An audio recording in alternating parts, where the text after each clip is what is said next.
Alors, bonsoir à tous. Premier épisode de les podcasts de Hockey TV.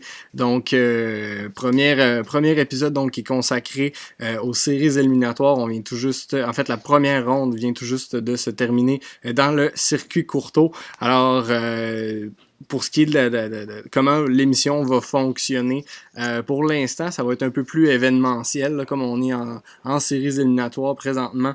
On risque d'en faire une à chaque fois qu'on va passer une ronde, parler de ce qui s'est passé pendant cette ronde-là et de ce qu'on pense qui va arriver dans la prochaine. Donc, je vous présente nos panélistes ce soir. Premièrement, de Sherbrooke, Monsieur Jean-Simon Marchand. JS, bonsoir. Bonjour, bonjour. Et de Québec, Monsieur Jérôme Ouellette. Salut Jérôme. Bonsoir. Et finalement de Val-d'Or, Maxime Larouche. Bonsoir. Alors, et moi-même, Louis-William Gagné à l'animation pour ce podcast de première et deuxième ronde des séries éliminatoires dans le circuit Courteau. Alors, donc, on va y aller tout de suite avec le récapitulatif de ce qui s'est passé en première ronde. On était chacun attitré à une série. Donc, tout simplement, on va y aller d'un récapitulatif. Je vais passer la POC immédiatement à JS. JS qui suivait la série entre les Cataractes de Shawinigan et le Phoenix de Sherbrooke. Série qui s'est terminée en 5. Donc, JS, qu'est-ce que tu retiens de cette série-là? Que le Phoenix a très bien performé, malgré la grosse défaite de 8-3 lorsqu'il menait par 3 buts. Mais le premier match s'est bien passé avec une victoire. On a aussi cru au deuxième match que le Phoenix aurait pu revenir à la maison avec 2 victoires, alors l'avance de 2-0 dans la série. Mais malheureusement, les Cataractes sont venus de l'arrière et ont emporté cette deuxième partie à domicile, ce qui fait que la série était 1-1. Et aussi, au troisième match, lorsque le Phoenix était au Palais des Sports à leur domicile devant leurs partisans, se sont inclinés par la marque de 8-3 lorsqu'il avait une avance de 3-0. Donc ça l'a fait mal, ça a coulé le Phoenix. Puis aussi, ils ont perdu le deuxième match à domicile, ce qui a fait que le deuxième match à domicile en deuxième période de prolongation, ce qui a fait que c'était la fin pour eux devant leurs partisans. Ah non, je me suis mêlé. Ils ont perdu la série en 5, mais le match de la défaite a fait très mal en deuxième prolongation devant leurs partisans. Puis ils se sont fini la saison à Shawinigan devant la foule des Cataractes. Mais très belle performance d'Evan Fitzpatrick qui aurait pu sauver la série. C'était 73 arrêts et 76 tirs lors du troisième match, mais ça n'a pas permis au Phoenix de l'emporter. Puis Beauvillier qui a été excellent aussi durant toute la série. Puis Dimashov qui a été aussi de très bon caractère, qui a été très surprenant. Puis c'est pas mal ça. Côté, le Phoenix est incliné en 5 parties. Sinon, à part Evan Fitzpatrick, y a-tu un joueur à Sherbrooke qui a vraiment démontré un peu de caractère? Parce qu'on sait que ça n'a pas été facile nécessairement à Sherbrooke cette année. On s'attendait à beaucoup plus de cette équipe-là.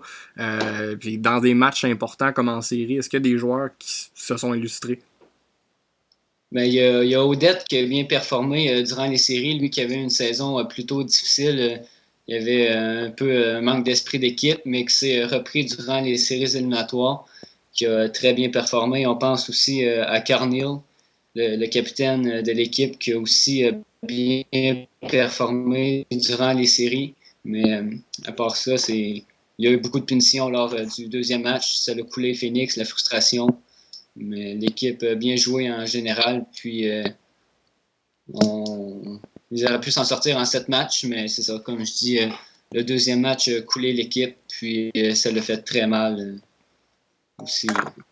Le cinquième match qu'ils auraient pu emporter, mais qu'ils n'ont pas emporté dans le fond. Puis pour finir sur cette série-là, je parlais de ça avec Jérôme puis avec Maxime l'autre fois. Le Phoenix, comme tu as mentionné tantôt, deuxième match de la série, a gagné le premier match à Shawinigan, deuxième match, mène 3-0. Finalement, s'incline, c'est 8-3 si je me trompe pas. Pourquoi c'est arrivé? On essayait au troisième match, ouais.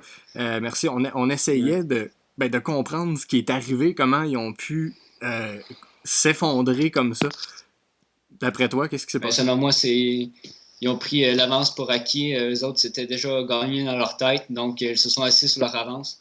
Puis là, les Cataractes ont scoré un but, ensuite 2 buts en 12 secondes, ce qui a fait très mal, ça a créé l'égalité.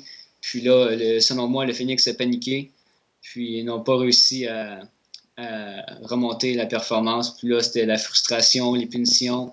Les Cataractes étaient très bons en avantage numérique, qui a fait que le Phoenix s'est incliné. La frustration n'a pas aidé à la cause non plus. OK.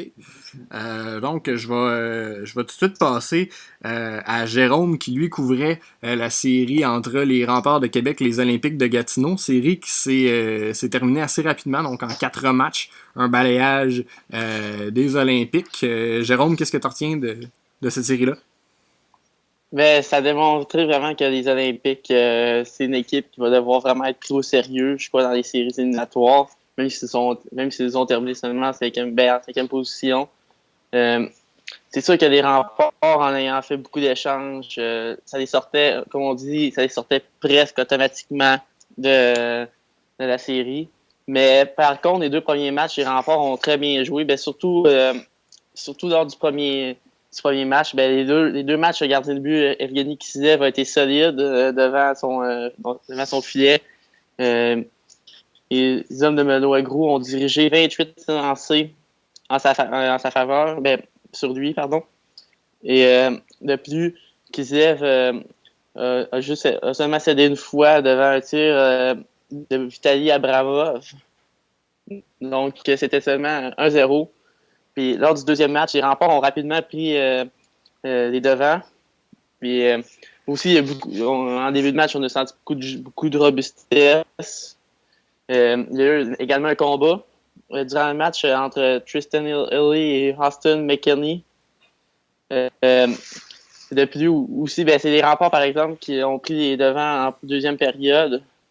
Je ne me rappelle plus qui exactement qui avait marqué, mais je sais qu'en troisième période, les Olympiques ont démontré vraiment leur dominance.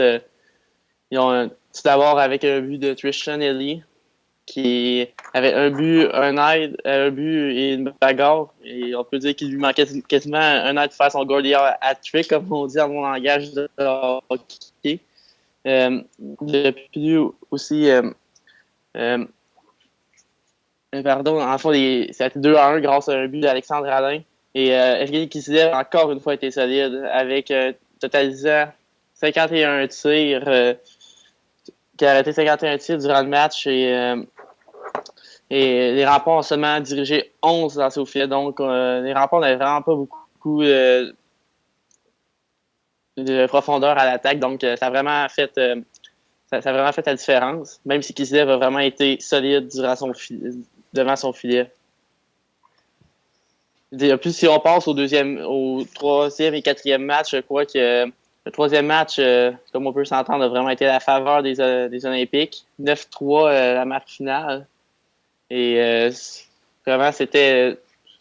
Rien ne fonctionnait pour les Remparts. C'est les Olympiques qui ont démontré leur dominance sur la glace. Ils ont fait ce qu'ils voulaient un peu devant les pauvres Remparts qui ne pouvaient que se défendre. Mais par contre, le quatrième match a vraiment été un match très serré, même si les Olympiques ont pris des devants de bonne heure dans le match. C'était 3-0 Olympique. Et 2 buts vraiment 2 joueurs importants qui ont été les 2 buts du quatrième match, c'est Vitaly Abramov et Gabriel Boudreau. Et ensuite, Gabriel Boudreau, le quatrième but a été crédité perdu parce qu'il n'avait seulement qu'à pousser la rondelle dans un filet désert en fin de match. Mais les Remparts ont presque créé l'égalité grâce à un but d'Olivier Garneau en en fin de deuxième période. Et alors, à ce moment, c'était 3-1 pour les Olympiques. Et Bronson Beaton a compté en milieu de troisième période. C'était 3-2. Et on sentait du côté des remparts que peut-être on avait des chances de remonter. Mais oui, les remparts en troisième période ont très bien joué. Et il faut leur donner crédit. Mais Mark Gramet-Bauer a été faire une très belle performance. Et même si les Olympiques, je crois que je trouve que les Olympiques en troisième sont un petit peu assis sur leur laurier parce que un peu c'était les remparts auraient très très bien pu remonter ça parce que un peu la foule du centre Vidéotron était brillante et il avait de l'énergie. Mais Gramet Bauer a fait des arrêts clés pour garder les siens dans le match et alors ça a été tout simplement un balayage des Olympiques. C'est vrai, tu as mentionné des noms tantôt, en fait. Tu as parlé de Vitaly Abramov qui a connu toute une série, beaucoup de production, en fait, en termes de points pour lui. Gabriel Boudreau également, Alexandre Alain. C'est vraiment des deux côtés, si on parle. En fait, c'est sûr qu'il reste plus beaucoup de vétérans du côté de Québec, mais Bronson Beaton qui a produit pas mal toute la saison, qui a encore récolté sa part de points dans cette série-là, malgré que les remparts produisaient pas beaucoup. Mais c'est vraiment, ça a été une grosse série de vétérans, en fait. Les joueurs clés, surtout du côté de l'attaque, ont vraiment été les vétérans, je pense, du côté des deux équipes. Ouais, aussi, le meilleur, dans les 4 matchs, le meilleur marqueur des remparts a été Olivier Garneau, un jeune homme de Québec, qui vraiment a joué du bon hockey durant les 3 et 4e matchs. Surtout le 4e match, vraiment, on sentait qu'il était présent sur la glace et qui a fait une bonne performance. Je crois que c'est 4 points en 4 matchs qu'il a obtenu, je crois. Mais sinon, du côté des Olympiques, vraiment, c'est des Yavkov Tranin, Gabriel Boudreau, Vitaly Abramov. De plus aussi à l'attaque, un Samuel Tremblay. Ils ont tellement de profondeur, les Olympiques. Ils ont vraiment beaucoup de profondeur. Donc, à l'attaque, à la défensive, surtout quand ils sont allés chercher Guillaume McSween à la période d'échange. Et vraiment, ils ont aussi à la défensive, si on regarde des défenseurs d'impact comme les Nicolas Meloche, Alexandre Carrier, Marc-Olivier Crevier-Morin, Guillaume McSween, sont 4 bons défenseurs. Puis à l'attaque, ils sont tout simplement des éléments qui peuvent vraiment faire la différence. Comme si on parle aussi des Gabriel Boudreau, comme on a mentionné tout à l'heure, Vitaly Abramov, Yann Pavel Laplante, Alex Dosti, aussi Yavkov Tranin, Samuel Tremblay. Aussi un joueur que j'aimerais mentionner, c'est Vincent Midot-Ouellet. J'ai eu la chance de faire une entrevue avec et même au début d'année, personne ne le connaissait. Un choix de 12e ronde et vraiment a eu une bonne récolte, a vraiment eu une très bonne saison avec les Olympiques et évolue sur l'avantage numérique aussi. Et il a obtenu la saison avec 31 points, donc 12 buts, 19 aides. Et c'est un joueur qui est capable de jouer en avantage numérique avec les Tranin, Abramov, Yann Laplante, Alain et compagnie. Et c'est sûr que c'est un joueur qui est un petit peu méconnu, mais vraiment qui mérite d'être connu parce qu'il joue de très bon en hockey. Même si en série, il n'a pas eu un point, mais Shane, dans son cas, ça va se débloquer. Parfait. Donc, on va y aller avec la troisième série, je dirais la série la plus importante, la plus marquante de la première ronde dans le circuit Courteau. Je fais référence donc à la série, la très très très très très surprenante victoire de l'Armada de Blainville-Boisbriand en 6 matchs contre les Foreurs de Val-d'Or. Maxime, t'es descendu jusqu'à Boisbriand pour voir le dernier match de la série. En fait, parle-nous de la série. Qu'est-ce qui s'est passé? En fait, tout le monde avantageait grandement les Foreurs là-dedans. Là. D'après moi, personne a logiquement cru au départ de la série que l'Armada pouvait s'en tirer. Qu'est-ce qui s'est passé?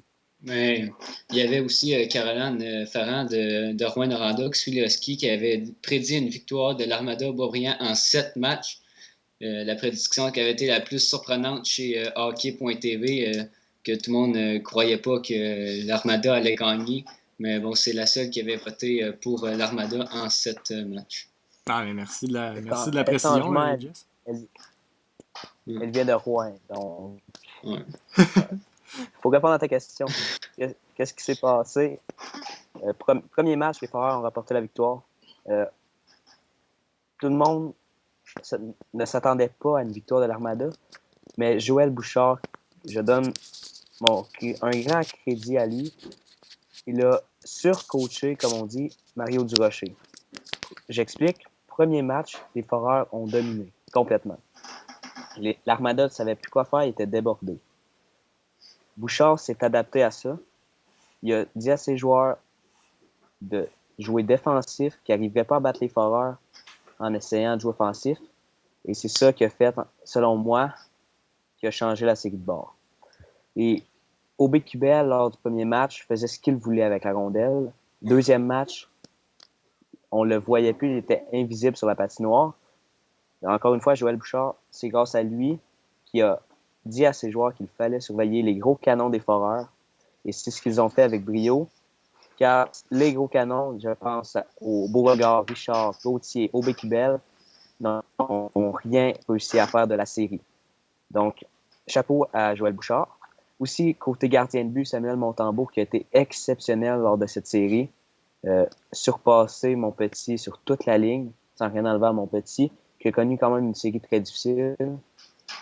Mais comme je disais, Montembeault, c'est grâce à lui en grande partie. Si j'aurais attribué la série à deux joueurs, ce serait à Joël Bouchard, qui n'est pas un joueur, et à Samuel Montembeault. Donc, pour continuer, j'ai parlé de Joël Bouchard, mais aussi le cœur de l'Armada. C'est des jeunes joueurs qui n'ont rien à perdre, rien à gagner, qui font seulement jouer, pour se rendre le plus loin possible. Je ne pense même pas que les joueurs de l'Armada croyaient en leur chance de remporter la série.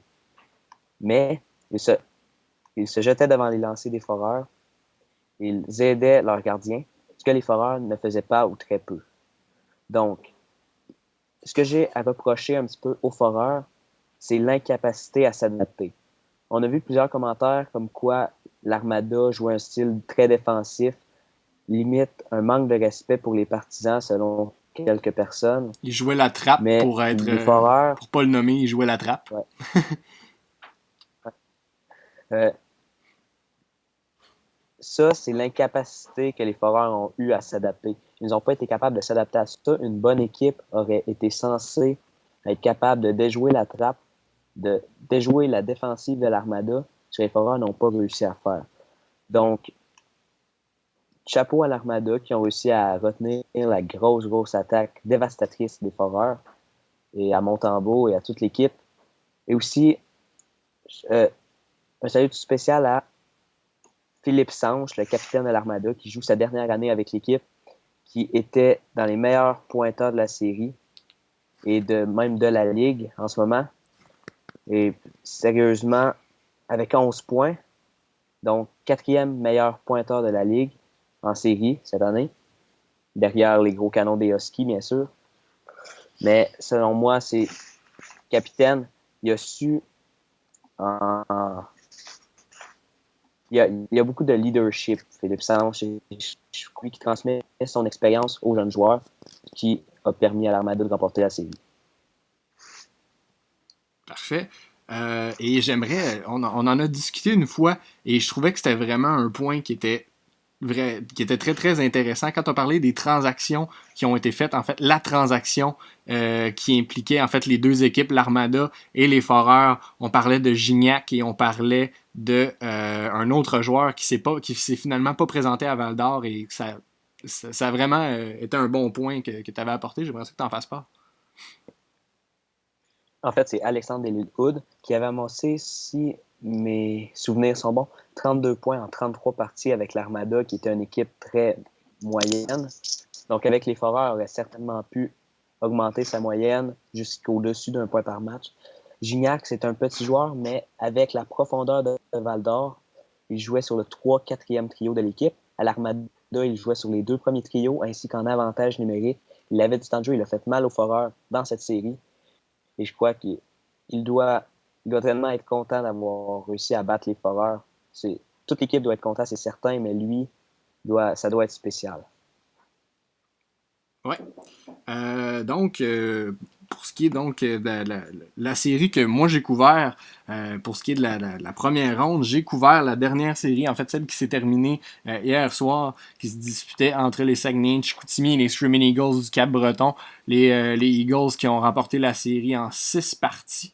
Donc, rapidement, qu'est-ce qu'on a à retenir de cette série-là? Le premier match, ça a été un des matchs quand même assez intéressants, qui était une victoire de 3-1 des Saguenayens, si je me souviens bien, qui était disputé au Center 200 à Sydney, au Cap-Breton, dans une performance en fait extraordinaire du gardien Julio Bilia, qui avait repoussé 50 lancés en temps réglementaire le match. Les tirs, ça s'était terminé, si je ne me trompe pas, 51 contre 43 en temps réglementaire, donc 94 lancés en 60 minutes de jeu. C'était un véritable festival offensif. Le match qui s'était terminé 3-1 à l'avantage des Saguenayens.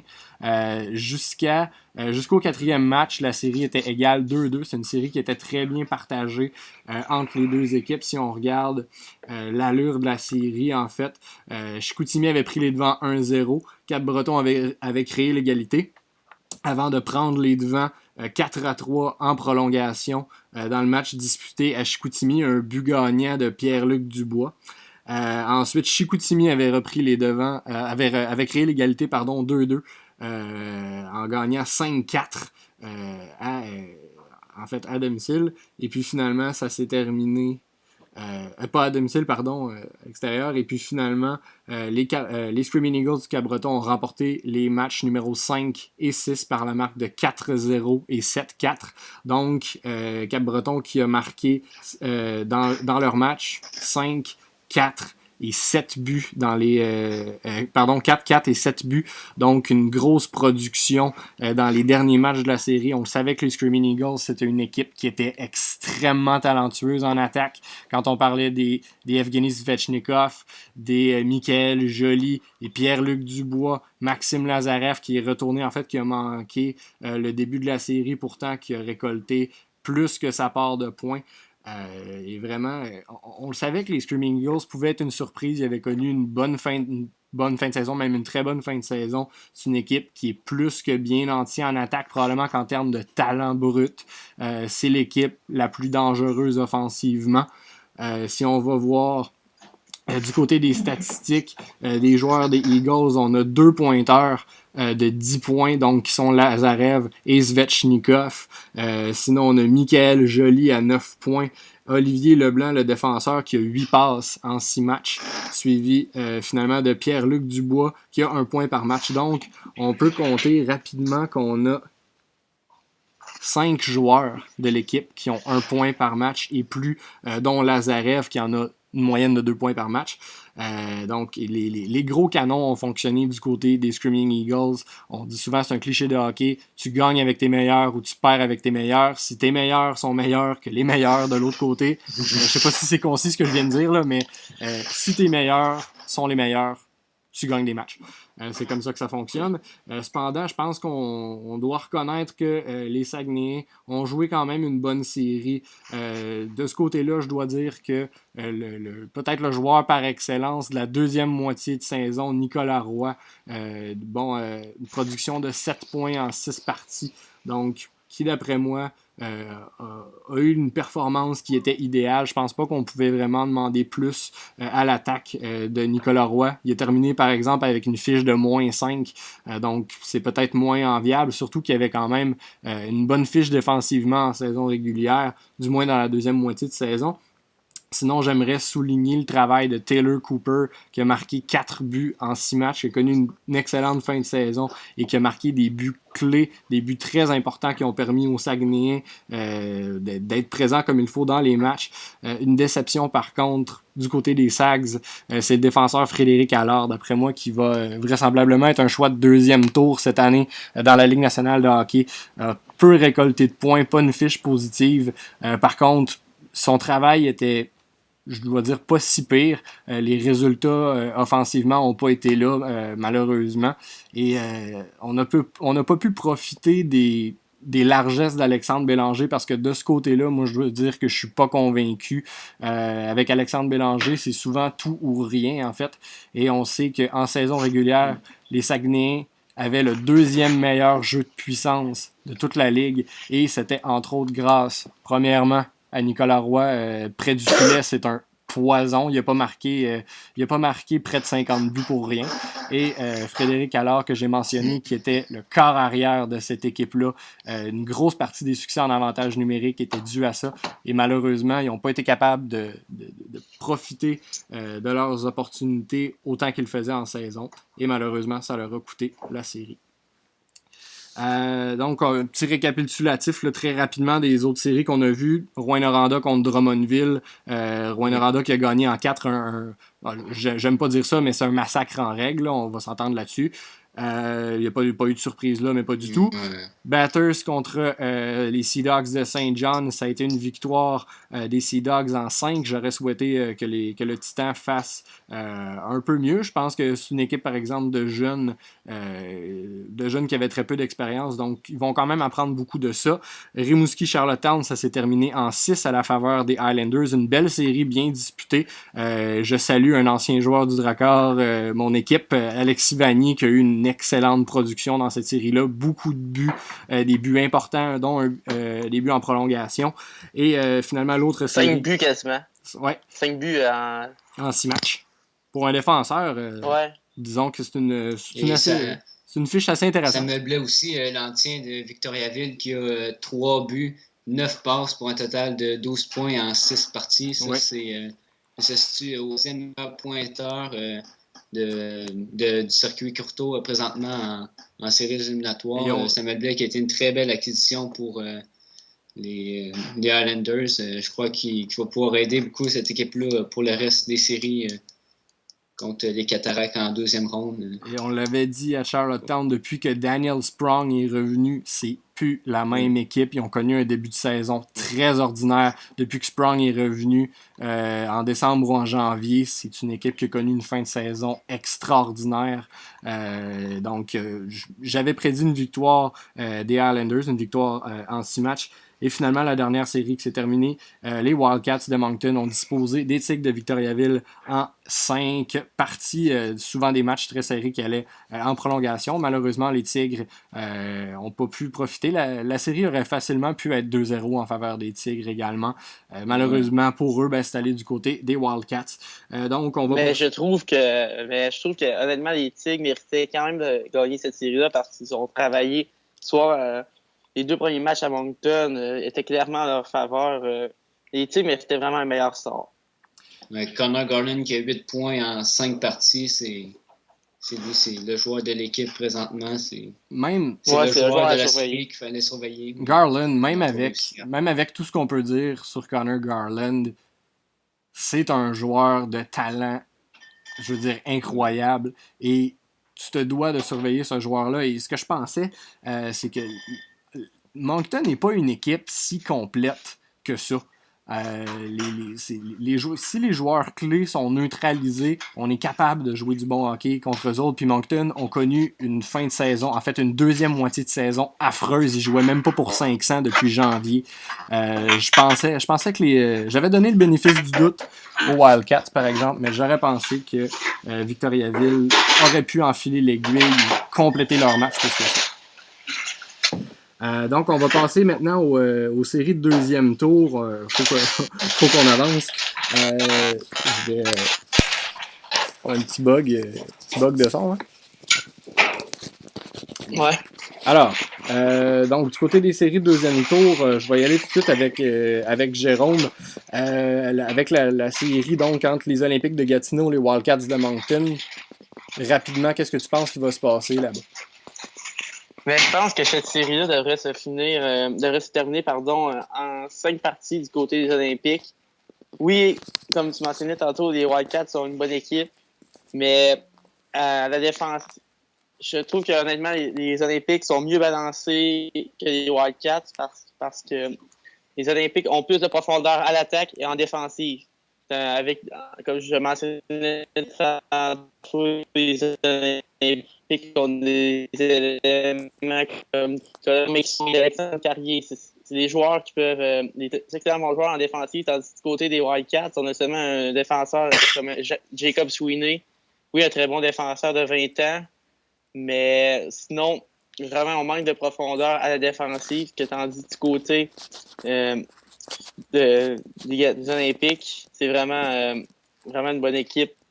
Autant à l'attaque qu'à la défensive, ils ont de la profondeur, tandis que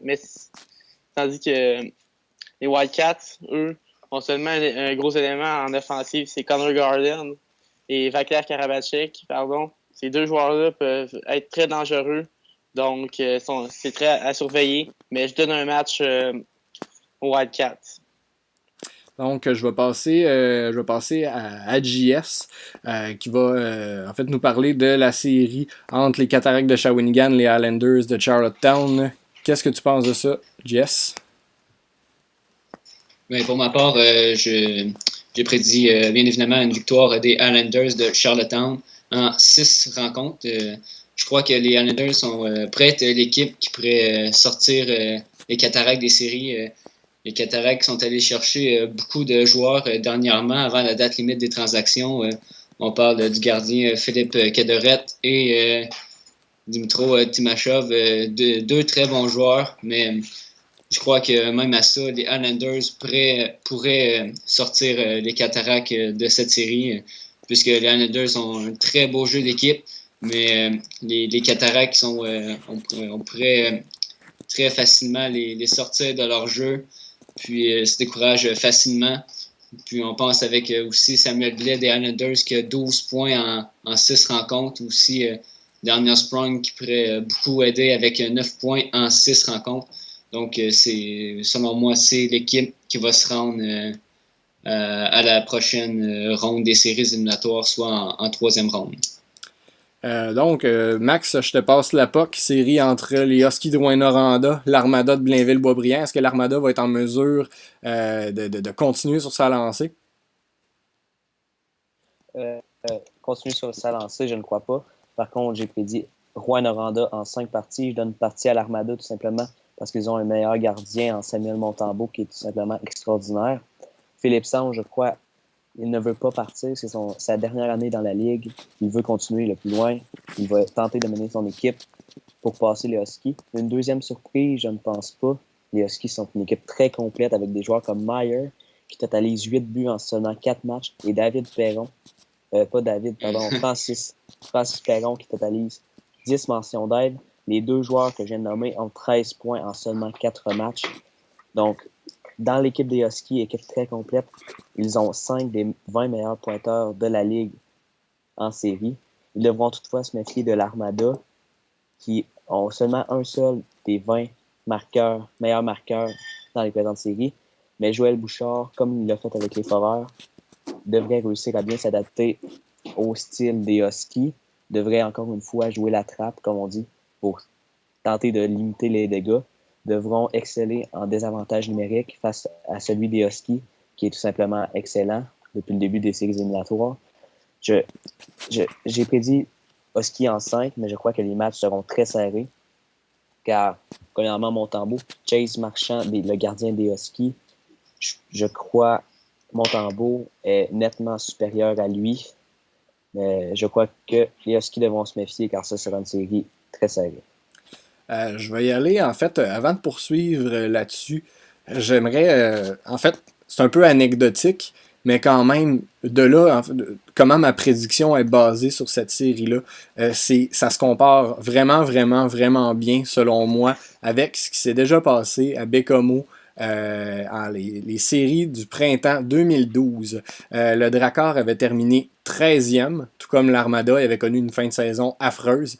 Il avait terminé 13e et il devait jouer contre la 4e équipe, qui était à ce moment-là les Tigres de Victoriaville. Ça, c'était la grosse année des Tigres, la grosse saison d'Yanni Gourde. C'était la meilleure attaque de la Ligue cette année-là en termes de buts marqués. Et il y avait beaucoup de joueurs dangereux. Brandon Hines avait été fort. Philippe Hudon, Philippe Allais. Tous les attaquants avaient produit du côté des Tigres. Philippe Dano, exactement. Oui, effectivement, Philippe Dano était toujours là, effectivement. Et il s'est passé à peu près la même affaire qu'entre l'Armada et les Foreurs, même, je dirais plus encore, parce que le Drakkar a balayé, surprise générale, a balayé les Tigres de Victoriaville, et il n'a pas seulement balayé les Tigres, ils ont rincé les Tigres en 4 matchs, parce que la meilleure attaque du circuit, comme j'ai dit, en 4 parties et des poussières, donc 4 parties, il y a un des matchs qui s'était terminé en prolongation. Les Tigres ont mené au pointage dans toute la série pendant 28 secondes. C'était la meilleure attaque de la Ligue qui jouait contre les 13e. Et ils se sont fait rincer. Sauf que, qu'est-ce qui s'est passé après? Le Drakkar devait malheureusement jouer contre les premiers au classement, qui à ce moment-là étaient les Sea Dogs de Saint-Jean, qui étaient... quelle équipe de hockey? Oui, qui avait une fiche très semblable à celle des Huskies présentement. Les Sea Dogs avaient perdu à peu près 15 fois dans l'année au total. Et même si le Drakkar, en fait, les matchs, à la plupart du temps, quand on arrivait en milieu de deuxième période, le match était à peu près 2-2. Puis il se passait, je sais pas quoi, les Sea Dogs explosaient, puis ils marquaient 5 buts dans les 20 dernières minutes, puis le match se terminait genre 9-3. Pourtant, à la mi-match, la partie était à peu près égale. Et je pense que c'est la même chose qui va se passer du côté de l'Armada. L'Armada va tenir bon dans à peu près tous les matchs jusqu'à un certain moment, puis les Huskies vont profiter d'opportunités en or et ils vont finir par gagner, selon moi, tous les matchs. Je donne un match à l'Armada quand même à cause de Samuel Montembeault, mais d'après moi, c'est la même chose qui va se passer. Si on se rappelle exactement, si on se rappelle de l'équipe des Sea Dogs, on a qu'à mentionner des éléments importants. Charles Ecoy, Zach Phillips, aussi Steven McCauley, Jonathan Huberdeau, Thomas Yurko, Stanislas Galiev, des joueurs comme Kevin Gagnon à la défensive, Nathan Beaulieu aussi, un joueur qui est un petit peu moins connu, Charles-Olivier Roussel. C'était vraiment incroyable de comment ces joueurs-là dominaient le jeu. Cette équipe-là, plusieurs observateurs disaient à ce moment qu'ils auraient peut-être été capables de battre un club de la Ligue américaine. Oui, il y avait vraiment... La discipline va être très importante chez l'Armada dans cette série. Il va falloir être très discipliné de leur côté, puis éviter les punitions, puis profiter des avantages numériques, parce que sinon, ça va être très, très dur d'essayer de remporter cette série du côté de l'Armada. Parce que comme Maxime disait tantôt, ce que les Foreurs n'ont pas été capables de faire, c'est de s'adapter au jeu que l'Armada dictait. Et cependant, ça, j'ai aucun doute, Rouen sont capables de jouer contre la trappe de Boisbriand et je crois que ce sera même pas un problème. Quand on voyait les faits saillants de la série contre Drummondville, écoute, le jeu échouait. Disons, il y avait une passe dans le bas des cercles pour Perron, il en manquait. Il allait la chercher du bout du bâton, il passait ça du revers dans l'enclave, Maillard était là, clac, ça rentrait. Même les jeux qui marchaient pas se transformaient en but. Ça avait l'air de des adultes qui jouaient contre des enfants. Ou quelqu'un de très fort à NHL qui joue à Easy, ça avait l'air de ça. Mais quand on voit les buts de la manière qui était marquée, là, c'était des buts comme ça. Et je vais y aller de ma prédiction, donc des séries pas de ma prédiction, c'est-à-dire de la série, la dernière de deuxième tour entre les Screaming Eagles du Cap-Breton, les Saint-Jean, les Sea Dogs de Saint-Jean. Ça va être une série très, très, très, très, très partagée, selon moi. Les Sea Dogs sont peut-être un peu plus complets, je dirais, au niveau des positions, balancées, peut-être un peu plus. Quoique des deux côtés, je suis pas convaincu des gardiens, je suis pas convaincu de Marc-Antoine Turcotte et je suis pas convaincu d'Alexandre Bélanger. Fait que ça va être, d'après moi, une série très, très, très offensive. Je donne le bénéfice du doute aux Screaming Eagles du Cap-Breton à cause de leur puissance en attaque. Ils sont meilleurs en attaque que les Sea Dogs. Ça, je suis certain de ça. Et par contre, un élément qui pourrait avantager les Sea Dogs, c'est que les Screaming Eagles avaient à faire un voyage très long en première ronde, aller jusqu'à Chicoutimi, tandis que les Sea Dogs ont joué contre le Titan Batters qui est très près d'eux autres. Donc les Sea Dogs se sont pas promenés beaucoup, contrairement aux Screaming Eagles. Donc est-ce que la fatigue va être un élément? Peut-être.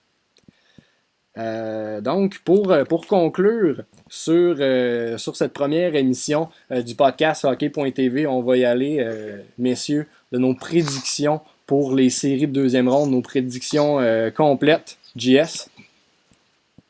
Ben moi, c'est ça, comme j'avais dit, j'ai prédit une victoire des Highlanders en 6 matchs.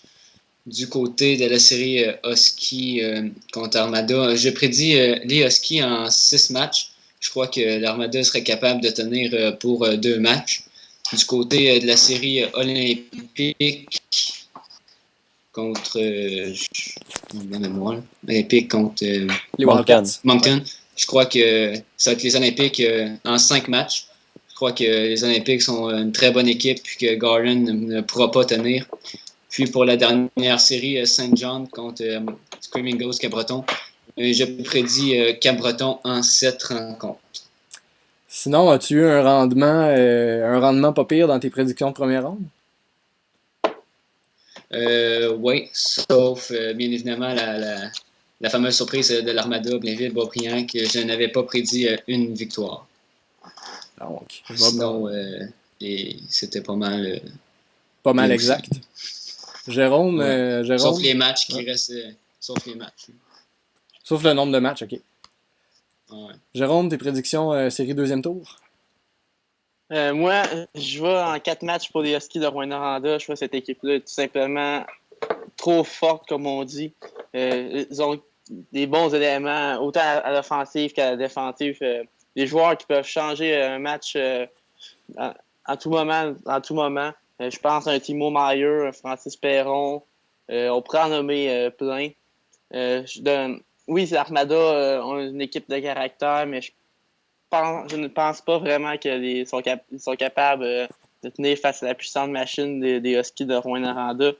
Pour la deuxième série entre les Cataractes de Shawinigan et les Highlanders de Charlottetown, je mets les Cataractes en 6 rencontres, car les Highlanders de Charlottetown ont vraiment une bonne équipe de hockey depuis les fêtes. Et je ne suis pas vraiment convaincu si les Cataractes sont capables de gagner une série en 4 matchs, étant donné leur manque de constance, puis-je dire.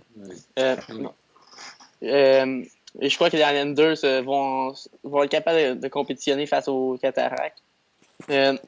La série entre les Screaming Eagles Cap-Breton et les Sea Dogs de Saint John, je mets les Screaming Eagles en 7, car ça fait longtemps que les partisans attendent que les Screaming Eagles, comme on dit, je crois que c'est l'année du Cap-Breton, qui sont capables de compétitionner en raison de aussi leurs éléments offensifs. Je pense qu'on pense à des Evgeny Shvesnikov, Maxime Nazarev, Michael Joly, et ainsi de suite. Ils ont 5 marqueurs de 30 buts qui sont Evgeny Shvesnikov, Maxime Nazarev, Massimo Carrozza, Michael Joly et Pierre-Luc je m'en rappelais. Pierre-Luc Dubois, évidemment. Ce sont vraiment, je crois que les Screaming Eagles vont être capables de vraiment bien compétitionner contre les Sea Dogs. Et la dernière série entre les Olympiques de Gatineau et les Wildcats de Moncton, je mets la série en 5 pour les Olympiques, car les Olympiques ont vraiment une meilleure formation sur papier, mais sur la glace aussi, ils sont capables de prouver soir après soir qu'ils sont capables de rivaliser avec de bonnes équipes. Et quand c'est des équipes comme les Wildcats, ils sont capables d'élever leur jeu d'un cran. Parfait. Maxime, prédiction série deuxième tour? Comme j'ai dit tout à l'heure, Rouyn-Noranda en 5 contre l'Armada. J'ai prédit Cap-Breton en 6 contre les Sea Dogs, tout simplement parce qu'on l'avait dit tous les deux tout à l'heure. Le Cap-Breton a une attaque tout simplement dévastatrice avec des Michael Joly et des Pierre-Luc Dubois. Je pense que ces deux joueurs, juste ces deux joueurs-là pourraient faire très mal. Là, on a en plus Lazarev et Svechnikov qui peuvent eux aussi ajouter à cette attaque. Petit point d'interrogation du côté des gardiens. Je ne comprends toujours pas aujourd'hui pourquoi le Cap-Breton n'a pas fait l'acquisition d'un gardien durant la saison. Mais ça, c'est du passé. On va y aller avec ce qu'on a. Les Sea Dogs ils ont une très bonne défensive avec des Thomas Chabot, Luke Green. Mais je pense que l'attaque du Cap-Breton est tout simplement trop forte. J'ai prédit Shawinigan en 6 contre Charlottetown, simplement à cause de l'attaque dévastatrice, encore une fois, des Cataractes avec des gars comme Timashov, Beauvillier, Daou. C'est en plus l'acquisition du gardien Philippe Cadorette qui a beaucoup d'expérience en série, qui peut amener une équipe très loin. On l'a vu dans le passé lorsqu'il était à Bécomo, notamment face à Val-d'Or. Et Charlottetown, je ne suis pas convaincu. On a des joueurs comme Daniel Strong, bien sûr, qui a amené l'équipe à un autre niveau depuis son retour. Des joueurs comme Samuel Blais, mais je ne suis pas convaincu qu'ils vont pouvoir compétitionner face à l'attaque de Shawinigan. À votre grande surprise, messieurs, j'ai prédit Moncton en 7 contre Gatineau. Simplement, voilà, j'étais surpris. Dernier match entre les 12 équipes, Moncton avait remporté 2-1. Donc, on peut voir que ça va être très serré. Comme je dis, dernier match 2-1, donc on ne peut pas s'attendre à une série très offensive.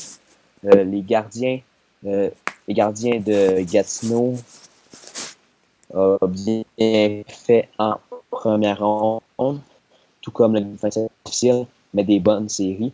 Donc, lui a peut-être un petit problème de constance, mais s'il garde les buts comme il a fait en première ronde, il devrait être capable de tenir son équipe dans le coup. Connor Garland, qui est tout simplement haïssable pour les autres équipes. Donc, je pense que les Olympiques vont mettre beaucoup d'attention sur lui, peut-être même trop, ce qui va laisser des ouvertures pour les autres joueurs. On parle toujours de Garland. Êtes-vous capable de me nommer 2 autres joueurs des Wildcats? Karavacek. Stephen Johnston, Cameron Askew. Karavacek. Puis à défensive, Jacob Sweeney, Cody Donaghy. Ouais, bon, on voit que vous connaissez au minimum le hockey. Ouais, quand même. On parle souvent de Garland, mais il y a quand même des bons éléments à Moncton. On parle de Cameron Askew, de Donaghy à défensive.